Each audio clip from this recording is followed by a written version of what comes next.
Hello viewers, কেমন আছেন আপনারা? আশা করি আপনারা সবাই ভালো আছেন। জি, আপনাদের দোয়ায় আমিও ভালো আছি। তো আজকে আমি আপনাদেরকে দেখাবো কিভাবে আপনারা একটি সম্পূর্ণ ভেরিফাইড ওয়ানএক্সবেট অ্যাকাউন্ট খুলতে পারেন, তাও আবার ভোটার আইডি কার্ড ছাড়া। আপনারা কিভাবে ভোটার আইডি কার্ড ছাড়া সম্পূর্ণ ভেরিফাইড একটি অ্যাকাউন্ট খুলতে পারবেন, এই ভিডিওতে আমি আপনাদেরকে সেই সম্পূর্ণ প্রসেসটি দেখিয়ে দেব। তো সম্পূর্ণ ভিডিওটিতে আপনি আমাদের সাথেই থাকবেন। তো প্রথমে আপনাকে গুগল থেকে ওয়ানএক্সবেট অ্যাপসটি ডাউনলোড করে নিতে হবে। তো ডাউনলোড করে নেওয়ার পরে আপনারা ওয়ানএক্সবেট অ্যাপসে প্রবেশ করবেন। প্রবেশ করার পরে আপনাদের সামনে এমন একটা ইন্টারফেস শো করবে। এইখানে ওপরে দেখছেন রেজিস্ট্রেশন, এইখানে ক্লিক করবেন। তো ক্লিক করার পরে আপনাদের সামনে এমন একটা ইন্টারফেস শো করবে। এইখানে একদম উপরে দেখছেন ইন ওয়ান ক্লিক, এইখানে ক্লিক করবেন। তো আপনাদের সামনে এমন একটি নতুন ইন্টারফেস শো করবে।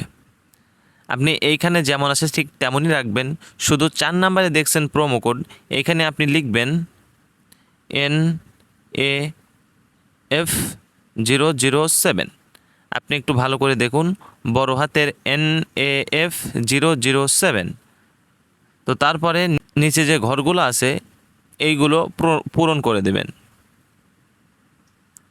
তো পূরণ করে দেওয়ার পরে ডান পাশের নিচের কর্নারে দেখতে পাচ্ছেন গ্রিন হয়ে আছে একটি টিক চিহ্ন, এইখানে ক্লিক করে দেবেন।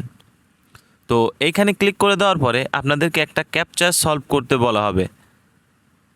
সেই ক্যাপচাটা সলভ করে দেবেন এবং সলভ করে দেওয়ার পরে আপনাদের সামনে দেখবেন এমন একটা ইন্টারফেস শো করেছে, যেখানে একটি ইউজার নেম এবং একটি পাসওয়ার্ড দেওয়া আছে। তো এইখানটার একটা স্ক্রিনশট নিয়ে দেবেন এবং এইখান থেকে নেক্সটে ক্লিক করে আপনারা অ্যাপসে প্রবেশ করবেন। তবে আপনারা এই ইউজার নেম এবং পাসওয়ার্ডটি অবশ্যই খেয়াল রাখবেন, কারণ এটা হবে আপনার অ্যাকাউন্টের লগ ইন ইউজার নেম এবং পাসওয়ার্ড। এটা ছাড়া আপনি আপনার অ্যাকাউন্টে ঢুকতে পারবেন না।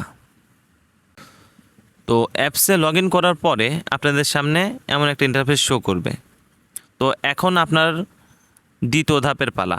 দ্বিতীয় ধাপটি হচ্ছে আপনার পার্সোনাল ইনফরমেশনগুলো দিয়ে আপনার আইডিটা সম্পূর্ণ ভেরিফাইড করবেন। তো এইখান থেকে আপনারা চলে যাবেন ডান পাশের নিচে দেখেন লেখা আছে মেনু, এইখানে। তারপরে দেখবেন উপরে লেখা আছে পার্সোনাল প্রোফাইল, এইখানে। তো এইখানে আসার পরে আপনারা মাঝখানে দেখছেন মোবাইল নাম্বার, ফোন নাম্বার। এইখানে ডান পাশে দেখছেন লিঙ্ক, এইখানে ক্লিক করবেন। তো ক্লিক করার পরে আপনারা এইখানে ফোন নাম্বারটি দিবেন। অবশ্যই 1 থেকে শুরু করবেন। তো ফোন নাম্বারটি দেওয়ার পরে এই যে নেক্সটে ক্লিক করে দেবেন।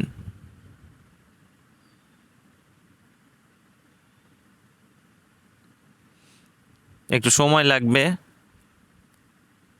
তো দেখেন এখানে একটা ক্যাপচা সলভ করতে বলা হলো। তো আমরা এখান থেকে এটা ক্লিক করে দেব।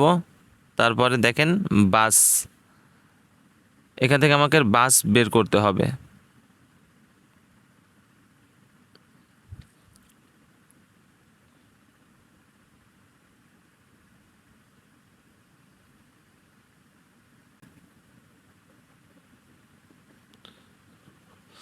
তো এরপরে আপনাকে এই যে নিচে দেখছেন সেন্ড কোড, এইখানে ক্লিক করতে হবে। তো ক্লিক করার পরে আপনি যে নাম্বারটি দিয়েছেন সেই নাম্বারে একটা কোড যাবে, সেই কোডটি আপনি এইখানে বসাই দিবেন। বসাই দেওয়ার পরে নিচে দেখছেন অ্যাক্টিভেট, এইখানে ক্লিক করে দেবেন। তো আমি আপাতত ক্লিক করছি না, কারণ আমি আইডিটা ভেরিফাই করব না। আমি বের হয়ে গেলাম এখান থেকে।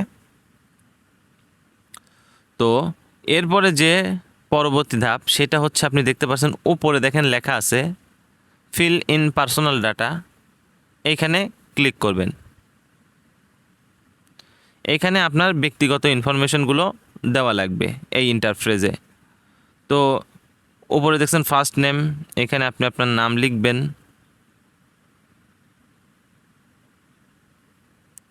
তারপর শিওর নেম, এইখানে আপনি আপনার নামের পরের অংশ লিখবেন।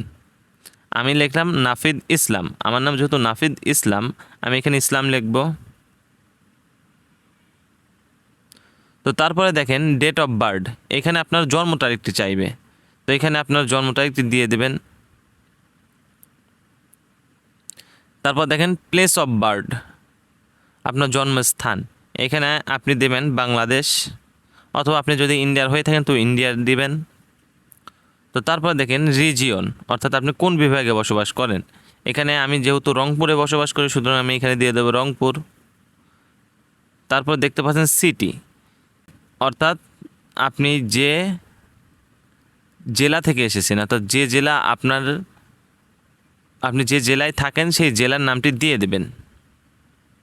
তো তারপর রেসিডেন্স অ্যাড্রেস, এখানে আপনি আপনার থানার নামটি দিয়ে দেবেন, অর্থাৎ উপজেলার নাম। তো তারপরে আপনি দেখছেন ডকুমেন্ট টাইপ, এখান থেকে অবশ্যই আপনি সিলেক্ট করবেন ন্যাশনাল আইডি কার্ড।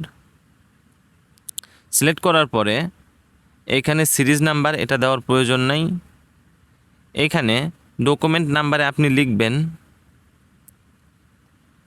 আপনার কিবোর্ডের উপরে যে কোনো 12টি সংখ্যা আপনার তুলে দেবেন, যে কোনো 12টি, একটু খেয়াল করে দেখবেন 12টি যেন হয়, বেশি যেন হয় না। তো আমি এখন এইখানে 12টি নাম্বার তুলে দেব। তো তুলে দেওয়ার পরে আপনি নিচে দেখছেন ইস্যুড ডেট, এইখানে আপনি 2015 সালের পূর্ববর্তী যে কোনো একটা সাল বসাই দিবেন। একটু এই জিনিসটা একটু খেয়াল রাখবেন, সেটা হচ্ছে 2015 সালের পূর্ববর্তী, অর্থাৎ 14, 13, 12, 11 এমন। তো আমি 11 সাল দিয়ে দিলাম। ইস্যুড বাই, এখানে লিখবেন আপনি বাংলাদেশ গভর্নমেন্ট, একটু ভালোভাবে লিখবেন এইখানে। তো লেখার পরে আপনি ডান পাশে নিচে দেখছেন টিক চিহ্ন, এই টিক চিহ্নে ক্লিক করে দেবেন। তো ক্লিক করে দেওয়ার পরে আপনার আইডিটি সম্পূর্ণ ভেরিফাইড হয়ে যাবে। তো আমি যে আইডিটি খুলেছি এই আইডিটি আমার ভিউয়ারদের মধ্যে একজনকে দিয়ে দেব, যে নিতে চান একটু কমেন্ট বক্সে বলবেন, আমি আপনাকে পার্সোনালভাবে আপনার এই আইডির পাসওয়ার্ড এবং ইউজার নেমটা দিয়ে দেব, আপনার পরে চেঞ্জ করে নেবেন। তো আমি যেভাবে আইডিটি খুলেছি আপনার ঠিক সেরকমভাবে যদি আইডি খুলেন আপনার আইডিটি সম্পূর্ণ ভেরিফাইড হয়ে যাবে, কোনো প্রকার সমস্যা হবে না। তো সম্পূর্ণ ভিডিওটি দেখার জন্য ধন্যবাদ সবাইকে। আসসালামু আলাইকুম।